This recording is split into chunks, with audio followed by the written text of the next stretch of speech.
How long have you worked together? 2 years, maybe 3 years, 3 years, 3 years. 8 years, 6 months, and 12 days. And how did you get the job? Nick was actually looking for a CAD draftsman. I applied. He said I got the job straight away. He looked pretty desperate. I accepted because I felt sorry for him. I was actually looking for a watchmaker, but he was only a draftsman. And I felt a little bit sorry for him, and he got a job. Anyway, he arrived, I remember this, wearing a NASA jacket with the fake NASA patches. And first thing he said, I'm Italian. Oh, so I go, parla italiano, and he just stared at me. I think he knows two Italian words, pasta and pizza. Where is Nick from originally? This is the funniest thing ever. It depends who he's talking to. Sometimes he says Serbian, sometimes he says Croatian, sometimes he says Yugoslavian. One day he is actually from the former Yugoslavia, and the next day he's from, a small town in Serbia. He speaks Yiddish with South Africans.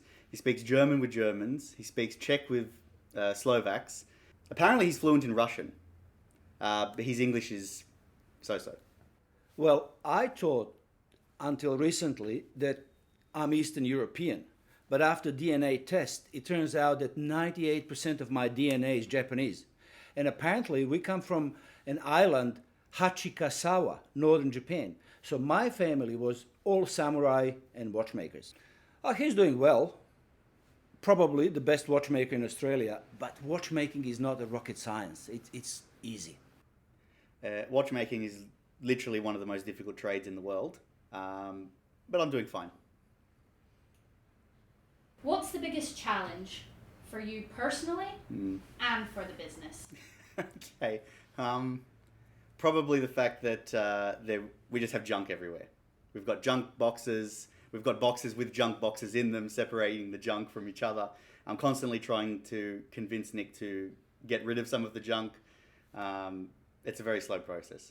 Well, finding the right stock is extremely difficult. We have no stock. We struggle with stock. So that's the biggest challenge in a business. What are Andrew's strengths and weaknesses?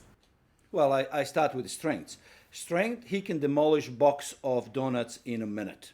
That's his strength, absolute strength, amazing. But he's not a salesman. That's the biggest problem. He used to work as a salesman, funny enough. He can't sell a watch. Anyone can fix a watch. Selling, it's an art form. Let me start with Nick's weaknesses. He's always late for work. He's constantly blaming Sydney buses. He drinks about 8 coffees a day, which I remember actually when I started, he said watchmakers don't drink coffee. Gemma, coffee. Gemma, oh sure, What's crazy though is his inconsistency. He'll work maybe 3 hours on a repair and then tell the person no charge. And other times he'll spend 2 seconds, maybe just fixing something, small screw, and that'll be $250. Anything else? Yes. He's constantly complaining that he sells watches at a loss. In 9-ish years, I don't think I've ever seen him lose $1 on a deal. He's a very shrewd businessman. Makes money on every deal, every single time, but he still complains. Well, many years ago, we used to make money on second-hand watches, but that all changed when he joined us.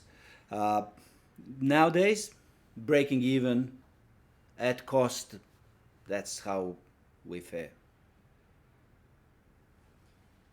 Why are you on YouTube? We're in a business of transfer skills and knowledge, and we're not YouTubers. We're in the business of passing on skills and knowledge, but we're not YouTubers. Who is more into IT and AI? I think here we are still on dial-up. It takes us about 14 hours to upload any YouTube video, and I'm fairly certain we have a fax machine.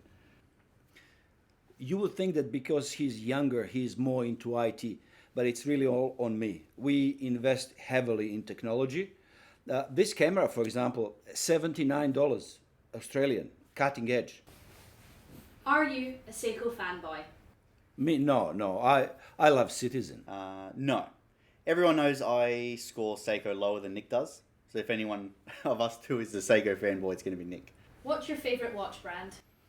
Oh, Rolex. I love Rolex. I collect Rolex. I have plenty of Rolex watches, purely for investment purpose. They're fantastic investment. I also like Hublot. Well, Nick hates Rolex. All those fine investment pieces end up in his junk box, which he treats like junk. Personally, I like Hublot. What about NH watches? Well, if it weren't for Josh and I, the NH project would be dead. Nick cares more about his $20 junk watches, that massive box that we've got, more than his own brand. Which is a shame, because I think if he really cared, then we'd be able to do a much better job. Well, NH brand is doing fine. There's a very strong demand. There's actually a wait list for our watches. Marketing is fantastic. We have a great website. We're prompt to reply to inquiries.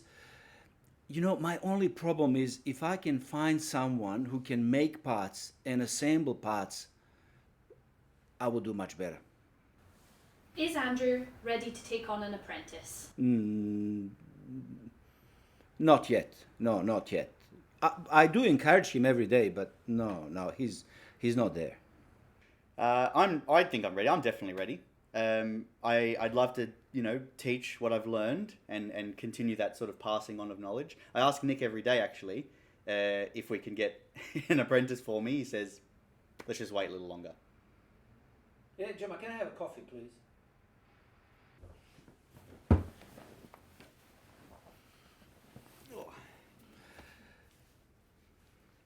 Good morning, my name is Nicholas Hecko and I'm a watchmaker. Hello, I'm Andrew. I'm also a watchmaker. Andrew, what are we talking about today?